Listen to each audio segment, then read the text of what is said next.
প্রিয় ভক্তবিন্দু, আজকে কদমবাড়ি মনসা মন্দিরের সম্পর্কে এবং বাবা গণেশ পাগলের সম্পর্কে আমরা জানবো। এই যে গোসাইয়ের কাছ থেকে সব কিছু জানবো, আপনারা আমাদের সাথেই থাকুন।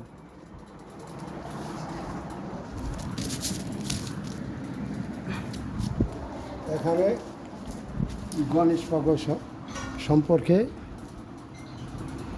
যেটুক জানি সেভাবে বলি। আমি মনসা মন্দিরে আমি থাকি পূজারী হিসেবে। আমাদের বাড়ি এই স্থানীয়, আমি কদমবাড়ি, আমার নাম হয়েছে নিত্য। গণেশ পাগল জন্মগ্রহণ করছেন পোলসাইড, গোপালগঞ্জ। সেখান থেকে এই কদমবাড়ি লীলাভূমি করেছে। তার কাহিনী অনেক কিছু আছে, সে সম্পর্কে বলতে গেলে অনেক কিছু। তথাপিও সে লীলা এখানে করে অনেক কিছু দেখাইতেছে। যেখানে ভক্তবৃন্দ এখানে আসে, এই ধামে মনপ্রাণ দিয়ে যদি তাকে সেইভাবে তাকে ডাকে, সে যে বিষয় নিয়ে ডাকে, সেই বিষয় হইতে সে আরোগ্য পায়। এখানে লীলাভূমি। তথাপিও পাগলের জন্ম ছিল পোলসাইড। পাগল ছিল একা, তার মা ছিল নারায়ণী, বাবার নাম ছিল শিরোমণি। একা জন্মগ্রহণ করছে। সে গুরুর আশ্রমে গিয়ে গুরুর কৃপায় সে মাকে লাভ করেছে। সেই ভট্টের বাগানে গিয়ে লাভ করেছে।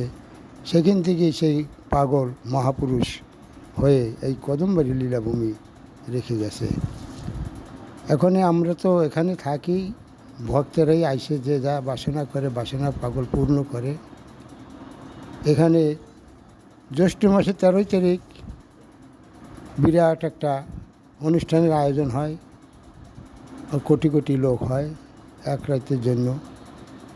কোথার থেকে ভক্তবৃন্দ চলে আসে অল্প সময়ের ভিতরে তা আমরা অনুভব করতে পারি না। অনুভব করতে পারি কি, এক মহাপুরুষ যে ছিলেন পাগল, সেই পাগলই বলতে পারি কি কোথার থেকে আসে। এখানে মন্দিরে, যেমন ভিতরের মন্দিরে দুটো গরু আছে, একটা ষাঁড় আর একটা গাভী আছে। সে দুগ্ধ দেয়, সে বাচ্চা নেয় না, সে দুগ্ধ দিতেছে। সেই দুগ্ধ ভক্তবৃন্দ পান করে, তার সর্ববিধা মঙ্গল হয়। অনেক কিছু বিভিন্ন রকমের এখানে লীলা আছে। যেমন পাগল মনোহর, সে কবি গান গেত। সেই কবি গান গেতে যখনই নদীতে বিপদে পড়েছিল পানসি নৌকায়, সেই সময় সে পাগল পাগল বলে ডাকছিল, পাগল তুমি কোথায় আসো, আজকে তুমি ছাড়া আমার কেউ বান্ধব নেই। তখন ওই মনোহরের বাড়িতে পাগল ছিল। ওই 12টার দিকে সে পাগল মনোহরের স্ত্রীকে বলছে, মামি একটা ধামাদে শিগগিরা, ব্যস্ত এই ধামাদে। তখন মনোহরের স্ত্রী মনে মনে চিন্তা করছে, পাগলামি, এখন একটা ধামা চায় দিন 12টায়।